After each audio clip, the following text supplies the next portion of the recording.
I'm Michelle Fields, and I'm joined today by the co-founder of PJ Media, Roger Simon. Thank you so much for joining me. Well, it's a pleasure to be here in the nation's capital.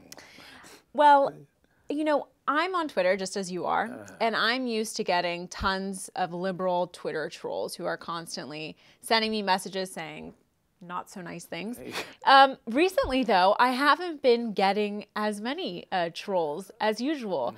Why do you think that is? You wrote a piece on your theory as to why that is. Tell us. Yeah, well, first of all, I think they're a little bit nervous that none of their stuff is panning out. The economy, flat, right? Foreign affairs, a disaster. I mean, even more of a disaster than the economy if you really look at it. Now, liberalism is very faith-based in the sense that it's not really based so much on reason as it is on a lot of propaganda that my generation is largely responsible for. I take the full blame. And now that it's not working out, what do you do? How do you work? How psychologically you sort of go into yourself and disappear? I think that's what it's about. It's very hard for any human being to say I was wrong. And also, it's very hard for people to change politically. I mean, I did, but it was a real struggle, and it took place over years. And it didn't happen over the dinner table when someone said to me, meow, meow, meow, meow, meow. And I said, oh, yeah, you're right. Yeah. That doesn't happen. But I think one of the interesting things is right now, it's a great time for those on our side to think about how to create change. Because when these people are going silent, that means there's a time for reflection and there's something, they're brooding going on inside. And so how do you then translate that into real change? Now, that isn't easy. But I think one of the things you don't do, and this is what I pointed out in my PJ article, you don't gloat and say, you're an idiot, see? Ha ha. I was right all along. And it doesn't work. What works is something like, gee, what do you think? You think the government should spend less money? And you pretend like you don't really know. And they say, yeah, really, that's a great idea. I'm glad you thought of that. That's how you do it. Unfortunately, not great for the ego because everybody wants to win, right? But I think that's how you do it. I think those are great tips, especially since we have the holidays coming around. We've got Easter. A lot of people are going to be with their family. In your piece, you mentioned that this administration and this president has really caused a lot of suffering in this country, but not just in this country, but also globally. Explain, what do you mean by that? How has he caused pain globally? Well, I think the world really has been used to, particularly since World War II, the United States being the global leader. I mean, we are daddy. Is this a good or bad? I think basically it's good because the UN can't be daddy. That's absurd. The UN is a kind of a club for petty despots. It's not real. So someone has to, life is crazy. Someone has to look after it. We did look after it. Did we make mistakes? Of course. Does Daddy make mistakes? Always. However, someone's got to do it. And all of a sudden, no one's doing it. And the results are, look at the Middle East now. Look at it, Syria. That's insane. Egypt, Iran, the whole mythology of this peace with Iran, all of this stuff going on. And Europe, although Europe, of course, psychologically wants to feel itself the equal of the United States, never was. And isn't. And everyone knows it. But we've sort of absented ourselves.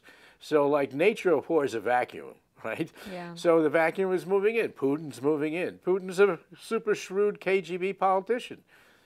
He knows how to do things better than Obama does, obviously. So there we are. So that's why it's globally bad. And it's also globally bad economically. We could go into that as well. You also mentioned that, President Obama will go down as one of the worst presidents since the Civil War, before the Civil War. Do you think historians are going to look at him like that? He killed Osama bin Laden. It seems as if they'll look favorably I thought there was the Navy SEALs that did that. Wait, but he, my mistake. What do you think? He went over, look, the answer to that, history, we know who writes history. Liberals. A bunch of liberals, largely male, except for Doris Kearns Goodman, at institutions that are largely liberal, etc. However, it's not going to be easy to write. I mean, yes, I understand. Look, I'm being rhetorical. I believe, as sort of the founder of the Durante Prize for bad journalism, that we're all biased. Yeah. You and I are really biased. Everyone's biased. And so history is written by the biased. It's written by human beings, all of whom are biased. So, you know, what you're talking about is the liberal bias among historians. Fortunately, there are those who don't do that. But the other thing is, it's hard. It's going to be hard as of now to write a narrative of Obama that's going to be very favorable. They can whitewash it a bit, but they can't do the.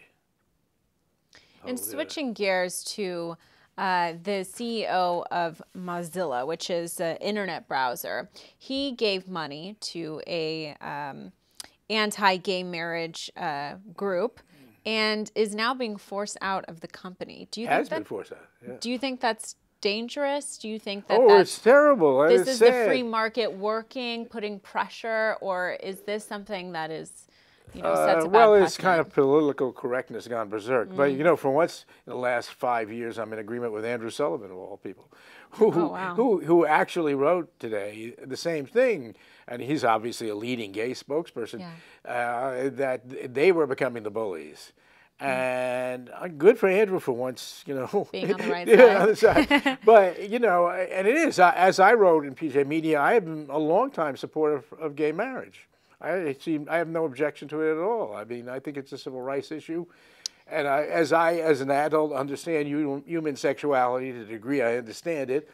But is it wrong Sexuality chooses us. We don't choose it. I mean, no one chooses to be gay. They are gay, and that's it. So it becomes a civil rights issue. Does it bother you that he is being forced out, or he has been forced out, when he hasn't discriminated against people who are gay? No, as a matter of fact. This is just him doing something in his private life. Is that bullying? No, he has actually been very good to gays, from what I understand and what I've read. I mean, I don't know him personally.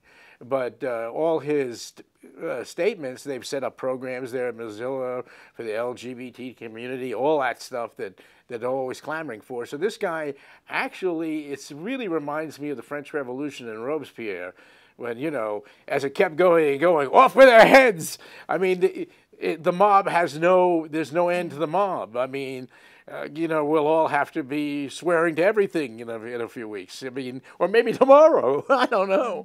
So, no, it's a very bad sign, and shame on Mozilla for acquiescing. Well, thank you so much for stopping by the DC studio and talking with me. I really appreciate it. Well, great to be here. For PJ TV, I'm Michelle Fields. Thank you so much for watching.